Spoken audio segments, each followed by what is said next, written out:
അങ്ങനെ നമുക്ക് തോന്നാറുണ്ടോ? പെണ്ണെ സഹോദരി, നിന്റെ ഭർത്താവിനേക്കാളൊക്കെ റസൂലുള്ളാഹിനെ ഇഷ്ടം നമുക്ക് തോന്നാറുണ്ടോ? ഉമ്മമാരെ,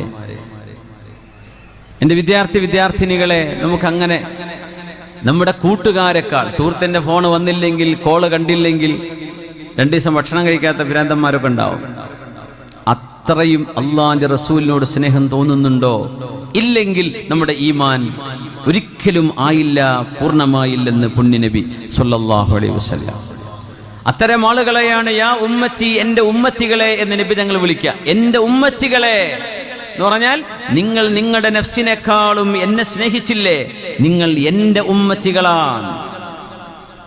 അങ്ങനെയൊക്കെ വിളിക്കുമ്പോൾ എഴുന്നേറ്റ് നിൽക്കാനൊക്കെ ധൈര്യം ഉണ്ടാവോ നമുക്ക്? ആ നബിയെ, നിങ്ങൾ തന്നെ എനിക്ക് ഭയങ്കര ഇഷ്ടമുണ്ടായിരുന്നത്, ധൈര്യമുണ്ടോ അങ്ങനെയൊക്കെ പറയാൻ? അപ്പോൾ എന്നാ ഇതൊക്കെ തുടങ്ങുക? ഇത് വേണ്ടേ? മരിക്കേണ്ട മുമ്പ് വേണ്ട. ആകെ ഒരു ചാൻസേ ഉള്ളൂ ഈ ലൈഫ്. മരിച്ചു കഴിഞ്ഞാൽ തീർന്നു. എപ്പോഴാണ് മരിക്കുക എന്നറിയാതെ നടക്കുകയാണ്. അതിനിടയ്ക്ക് ഈ ഫിദിനും ഫസാദും പറഞ്ഞു കിടന്നിട്ട് ഒന്നിനും നേരല്ല അല്ലേ? ഇതിനിടയ്ക്ക് എപ്പോഴും അള്ളാഹിൻ്റെ റസൂലിനെ സ്നേഹിക്കാനും മഹബ്ബത്തുൻ നബി, മഹബ്ബത്ത് ആലുൻ നബി, ഇതിനൊക്കെ സമയമുണ്ടോ? നമ്മളങ്ങനെ പോവാണ്, ഒരിക്കൽ പോവാണ്. സുബ്ഹാനല്ലാഹ്, ചിന്തിക്കാൻ സമയമായിട്ടുണ്ട്. അതുകൊണ്ട് അല്ലാഹു റബ്ബുൽ ഇസ്സത്ത് നൽകുന്ന റബ്ബിൻ്റെ ഏറ്റവും വലിയ സന്തോഷം പൈസയല്ല എന്ന് നമ്മൾ തിരിച്ചറിയണം. അള്ളാഹുവിനോട് ചോദിച്ചോളൂ ഹലാൽ തരാൻ വേണ്ടി. നിഅ്മൽ മാലു സ്വാലിഹ് ഇൻദ റജുലി സ്വാലിഹ്, നല്ല ഒരു മനുഷ്യന്റെ കയ്യിൽ, സ്വാലിഹായ ഒരു മനുഷ്യന്റെ കയ്യിൽ സ്വാലിഹായ പണം നല്ലതാണ്. പക്ഷേ അതൊരിക്കലും ഹൃദയത്തിൻ്റെ ഉള്ളിലേക്ക് കടക്കരുത്, ഖൽബിലേക്ക് കടക്കരുത്. അങ്ങനെ കടന്നിരുന്നുവെങ്കിൽ സയ്യിദുനാ അബ്ദുറഹ്മാൻ ഇബ്നു ഔഫ് റളിയല്ലാഹു അൻഹു 700 ഒട്ടകപ്പുറത്തുള്ള സാധനങ്ങൾ അള്ളാഹുവിൻ്റെ വജ്ഹിന് വേണ്ടി മദീനക്കാർക്ക് സ്വതക്ക ചെയ്യുമായിരുന്നോ? 700 ഒട്ടകം. 700 പോട്ടെ, ഗൾഫിൽ നിന്ന് ഉടനെ ഒരു പെട്ടി കൊടുക്കുമെന്നല്ലേ കുന്നേരക്ക് നമ്മൾ? ഇത് എനിക്കുള്ളതാ, അതെൻ്റെ കുട്ടിയേക്കും എൻ്റെ വീട്ടുകാർക്കും ഉള്ളതാ. അതിൽ കുറച്ച് സാധനം അയലോകത്ത് വിട്ട് കൊടുക്കാനുണ്ടാവും, ശരിയാണ്. എന്നാലും നമ്മളെ സാധനം എന്തെങ്കിലും കൊടുക്കുമോ? നമ്മൾ നാട്ടുകാർക്ക് കൊടുക്കാൻ നമ്മളെ കൊണ്ട് പറ്റുന്നുണ്ടോ? ഹൃദയത്തിൻ്റെ ഉള്ളിൽ അങ്ങനെ വന്നാൽ I will give it away. അങ്ങനെ ഒരു മൈൻഡെങ്കിലും നമ്മുടെ മനസ്സിലുണ്ടോ? എനിക്കതിന് കുഴപ്പമൊന്നുമില്ല, വേണമെങ്കിൽ എടുത്തോട്ടെ, പോവുകയാണെങ്കിൽ പൊയ്ക്കോട്ടെ.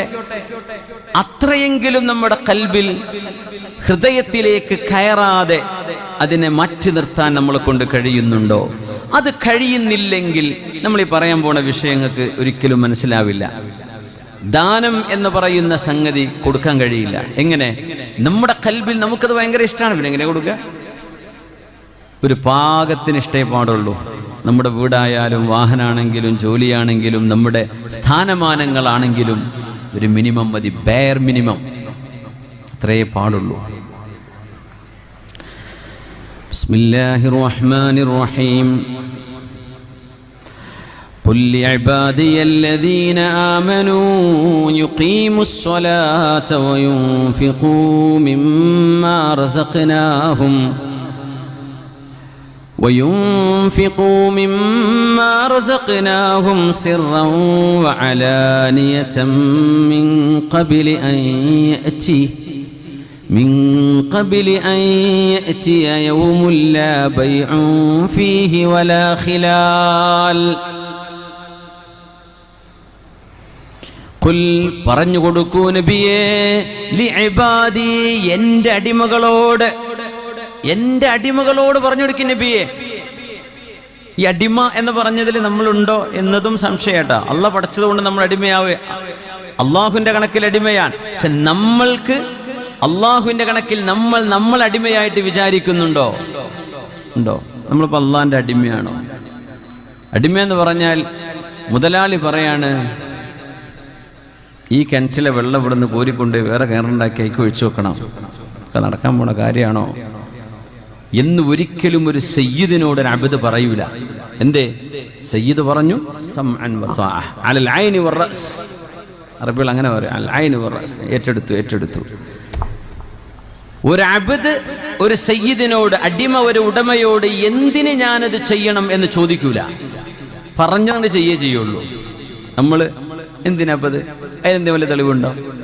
അതിന് വല്ല ആവശ്യമുണ്ടോ?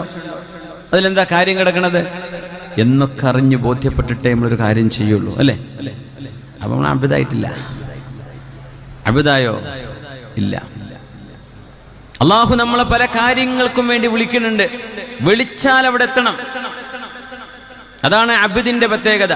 ഹയ്യ അലസ് സ്വലാത്തി ഹയ്യ അലൽ ഫലാഹ്. സ്വഹാബിമാർ കാന അഹദുഹും യർഫഉ മിത്റഖതഹ ഫയസ്മഉൽ അദാൻ. അവതരിപ്പിക്കുന്നു സ്റ്റൈലിഷ് സുജാത ചിമ്നി. ഇതിന് 5 വർഷത്തെ വാറന്റി ഉണ്ട്.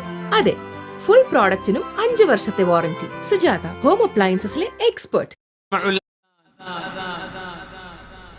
കല്ലോ ഇരുമ്പോ എന്തെങ്കിലും വെട്ടാനോ അല്ലെങ്കിൽ അത് പരത്തിയെടുക്കാനോ ഉപയോഗിക്കുന്ന ഹാമർ, അതാണ് മിത്റഖ, കൊട്ടുന്ന സാധനം. അത് സ്വഹാബിമാർ ചിലപ്പോ ഇങ്ങനെ പൊക്കി, ഇരുമ്പൊക്കെ ഉണ്ടാക്കുന്ന ആൾക്കാർ ഇങ്ങനെ പൊക്കി അടിക്കൂലേ, അങ്ങനെ അടിക്കാൻ വേണ്ടി നിൽക്കുമ്പോഴായിരിക്കും ബാങ്ക് തുടങ്ങുന്നത്. അല്ലാഹു അക്ബർ, ലാ ബാറകല്ലാഹു ഫീ ഷൈഇൻ സമിഅ സാഹിബുഹു അദാനല്ലാഹ്. ലാ ബാറകല്ലാഹു ഫീ തുർഖത്തിൻ സമിഅ സാഹിബുഹാ അദാനല്ലാഹ്. അല്ലാഹുവിന്റെ വിളി കേട്ടില്ലേ? ആ വിളി കേട്ടാൽ പിന്നെ ഒരു കൊട്ട് കൊട്ടാൻ അവിടെ സമയമല്ല. ആ കൊട്ടിൽ പിന്നെ ബറക്കത്തില്ല. അല്ലാഹു എന്നെ വിളിച്ചിരിക്കുകയാണ്. അങ്ങനെ നമുക്ക് തോന്നുന്നുണ്ടോ ബാങ്ക് കൊടുക്കുമ്പോൾ? നിങ്ങളുടെ മുതലാളി, നിങ്ങൾ ജോലി ചെയ്യുന്ന ആള്, അല്ലെങ്കിൽ മുത്തഅല്ലിമീങ്ങളെ, നിങ്ങളുടെ ഉസ്താദുമാര്, നിങ്ങളുടെ മുദരിസായ ഉസ്താദ് നിങ്ങളുടെ നാട്ടിലേക്ക് നിങ്ങളുടെ നമ്പറിൽ വിളിക്കുകയാണ്. ഏത് പാതിരാക്ക് വിളിച്ചാലും അല്ലാഹ് എൻ്റെ ഉസ്താദാണ് വിളിക്കണത്, നമ്മൾ ബഹുമാനത്തിൽ എടുക്കണം. എടുക്കൂലേ? ഞാൻ ഇപ്പോൾ കടന്നുറങ്ങാന്ന് പറഞ്ഞോട്ട് ഉസ്താദ് വിചാരിച്ചോട്ടെ അങ്ങനെ ചെയ്യുമോ നമ്മൾ? ഇല്ല. അല്ലാഹ് എൻ്റെ ഉസ്താദ് എന്തായിരിക്കും വിഷയം എന്നറിയില്ല. അല്ലെ നമ്മൾ MLA വിളിക്കുകയാണ്, അല്ലെങ്കിൽ മന്ത്രി ആരെങ്കിലും വിളിക്കുകയാണ്, അല്ലെങ്കിൽ വേറെ ആരെങ്കിലും വിളിക്കുകയാണ്. നമുക്ക് ജോലി തന്ന ഒരാൾ, ഗൾഫിലൊക്കെ ഉള്ള സുഹൃത്തുക്കളാണെങ്കിൽ അങ്ങനെ ഉണ്ടാവും. നമ്മുടെ എംപ്ലോയർ, നമ്മുടെ മുതലാളി വിളിക്കുകയാണ്, നാട്ടിലാണ്, വലിയ കല്യാണത്തിന്റെ അടിയിലാണ്, എന്നാലും ഫോൺ എടുത്ത് ഓടും. ഈ ഒച്ചപ്പാടൊന്നും മൂപ്പര് കേൾക്കണ്ട, എനിക്ക് ശരിക്കൊന്ന് കേൾക്കണം മൂപ്പര് എന്താ പറയുന്നത്. അപ്പൊ ഫോണും പിടിച്ച് ഒരൊറ്റ ഓട്ടാണ് ആൾക്കാരുടെ അടിയിൽ നിന്ന്. ശബ്ദം വളരെ നിശബ്ദമായ സ്ഥലത്ത് പോയിട്ട് കേൾക്കാൻ. എന്താ വിഷയം?